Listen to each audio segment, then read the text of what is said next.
Salut les amis, dans cet épisode, nous allons essayer de faire quelques manipulations avec du texte en CSS.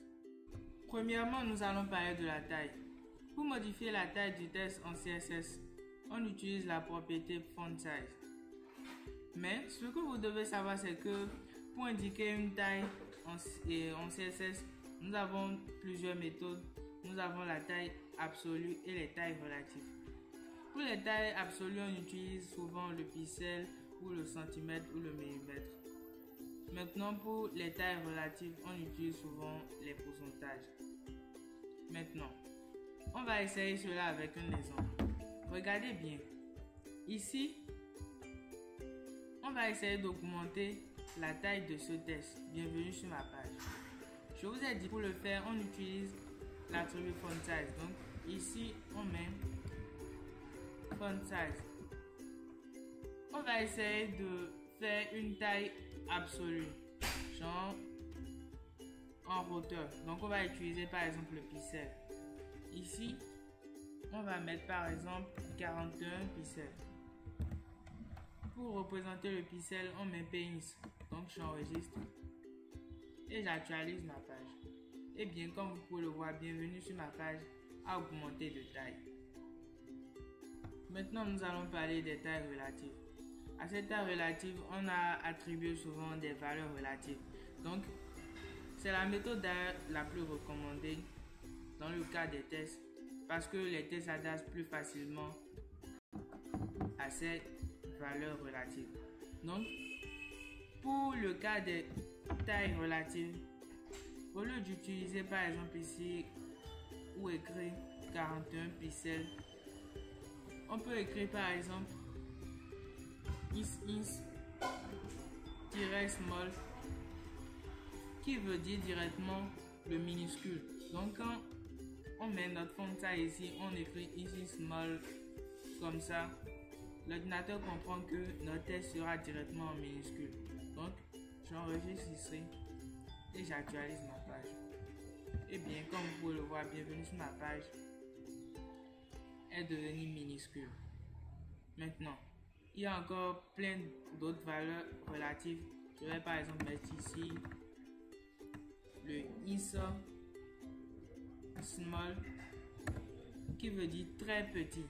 Donc j'enregistre ici, j'actualise. Vous voyez, ça devient encore plus petit. Et c'est comme ça aussi, ainsi de suite. Il y a la valeur ici small qu'on peut utiliser qui sera petit. Donc pour une valeur moyenne, on met ici par exemple medium. J'enregistre et je vous montre ce que ça donne. Vous voyez, pour une valeur moyenne. Donc il y a encore ici pour les valeurs très grandes où je peux par exemple utiliser is-large. J'enregistre, je vous montre. Vous voyez. Et pour des valeurs un peu grandes, on peut utiliser ici is-large. J'enregistre, j'actualise et bien, c'est un peu ça. Maintenant, nous allons parler des polices. Les polices, ce sont des valeurs attribuées à une propriété en CSS qui va nous permettre simplement de changer la manière dont est écrit notre texte. Donc, cette propriété en CSS est la propriété font family. J'écris ça, vous voyez. Font family. Cette propriété va nous permettre évidemment par exemple de changer ici la manière dont est écrit notre bienvenue sur ma page. Donc je viens ici par exemple, je mets ici sans sérif. C'est une police qu'on appelle sans sérif par exemple. Donc j'utilise ça, j'actualise ma page et bien comme vous pouvez le voir, la police de bienvenue sur ma page a bien changé. Si vous vous souvenez, dans les épisodes précédents, je vous avais montré comment mettre notre texte en gras, en italique ou bien le souligner en HTML. Et bien en CSS, on peut aussi le faire. Par exemple, pour mettre notre texte en italique en CSS, on va utiliser la propriété font style. Je vais le faire, vous allez voir. Et à cette propriété fond style, on va lui attribuer la valeur italique. Donc je le fais et je vous montre. Fond style, on lui attribue la valeur italique. J'enregistre, j'actualise. Et bien, comme vous pouvez le voir, note bienvenue sur ma page est en italique.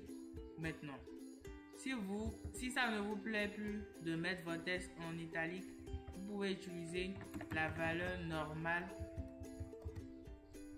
pour rétablir votre texte.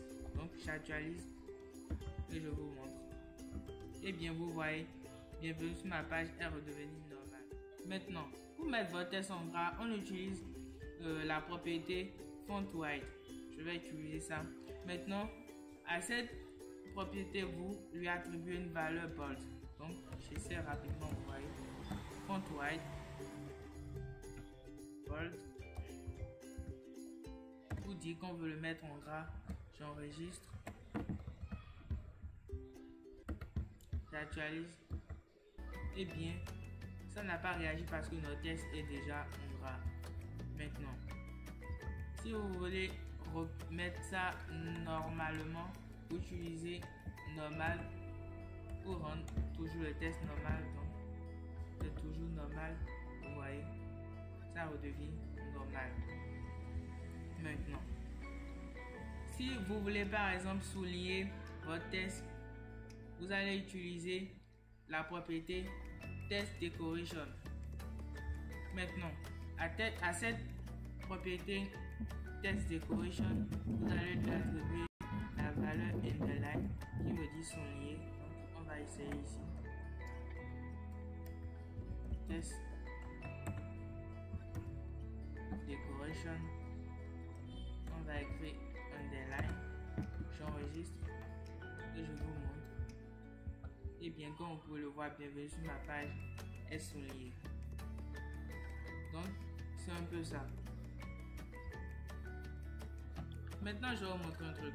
Si par exemple votre texte est à gauche et vous avez besoin de le mettre à droite, ou bien si vous avez par exemple envie de le centrer, ou bien si vous voulez qu'il occupe toute la ligne, vous pouvez utiliser la propriété text align.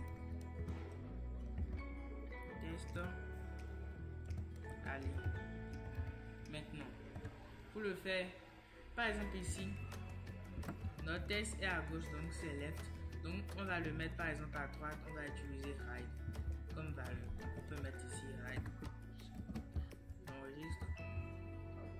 Et bien vous le voyez, bienvenue sur ma page est allé à droite. Donc, si par exemple j'ai envie de le centrer, je vais utiliser center. J'enregistre. Et bien vous voyez, bienvenue sur ma page est au centre. Maintenant, si vous, par exemple vous avez envie qu'il occupe toute la ligne, vous allez le justifier, vous mettez justify. J'enregistre. J'actualise. Et vous voyez, il a repris sa position normale tout en prenant la ligne. Donc, c'est un peu ça. Maintenant, je vais vous montrer un truc. Si par exemple vous avez envie de changer la position d'une image ou bien de changer sa position, de le ramener à gauche, de le mettre à droite, je vais vous montrer cela. Ici, voilà les deux images que j'ai insérées dans notre page. Donc, je vais par exemple créer une classe ici. Je vais mettre ici classe. Et je vais mettre par exemple comme nom de classe image E. Maintenant, j'enregistre. Je vais en CSS. Regardez bien la position des deux images. Regardez. Maintenant, je vais en CSS. Je récupère d'abord la classe. Je fais ici image 1. Après, je vais les cocher à l'intérieur. Maintenant, pour le faire, on va utiliser la propriété float. La propriété float. Donc on met ici float comme ça. Maintenant on peut le mettre à gauche, à droite, comme on veut. Ici l'image 1 était à gauche, donc on va le ramener à droite. Donc je fais comme ça, j'enregistre. Et regardez. Automatiquement il a changé la position. Il a ramené l'autre après sa position gauche. Donc, c'est un peu ça. C'est bien la fin de cet épisode. Dans l'épisode suivant, nous allons voir un peu sur les fonds en CSS.